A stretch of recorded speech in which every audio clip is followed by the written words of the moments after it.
the entire process begins with the procurement of yarns from the yarn market, which is very local, very specific to the weaving village.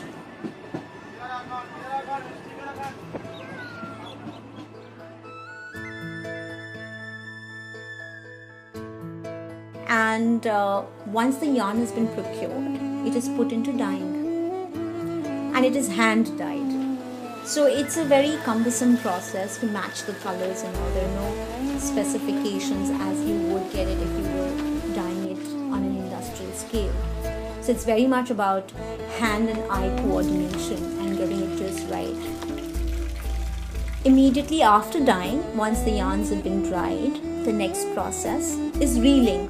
So reeling is essentially winding the yarns that are available in hank form into spools, and it's done on a charkha, as in Gandhiji's charkha, that kind of a spinning wheel. So the finer the yarn, the more difficult the reeling of it, and Bengal is known for working with really fine yarns. Now the entire pattern for the warp has already been decided in the design studio, how we want the entire pattern to be. The weaver now needs to lay out that pattern exactly as has been thought onto a drum.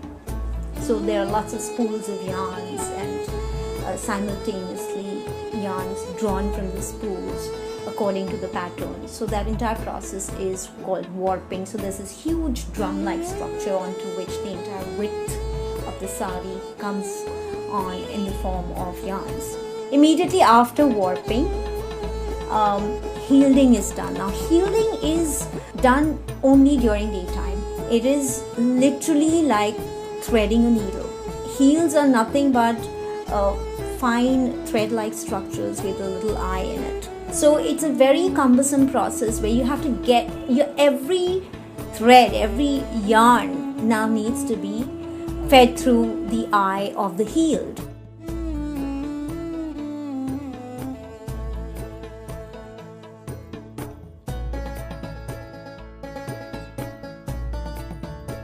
After heeling, now the warp is ready to be put on the loom, which is done, and then the weaving begins. And then of course we work with jamdani, so it's not just a plain weave. Jamdani in fact can be called embroidery on the loom. So what the weaver does is that he literally picks up the warp yarns and then he feeds the extra weft yarn, and this is happening simultaneously with the weaving of the fabric itself. So there's a warp and there's a weft, right? So that is how the fabric is woven. And then along with the weft, we have to introduce the pattern. Now the pattern is that extra weft, which is done by literally lifting up the warp yarns and then feeding the extra weft, and then again feeding the weft. So it's a time-consuming, labor-intensive process. And at Karomi, we work with a lot of different kinds of designs. So it's also a process wherein the weaver needs to really follow the design. So huge graphs are provided by us.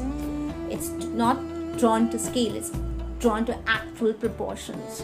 And he follows that to a T. He needs to in order to get it just right. I like the way he's got the forms also, the design, the texture is also looking really lovely.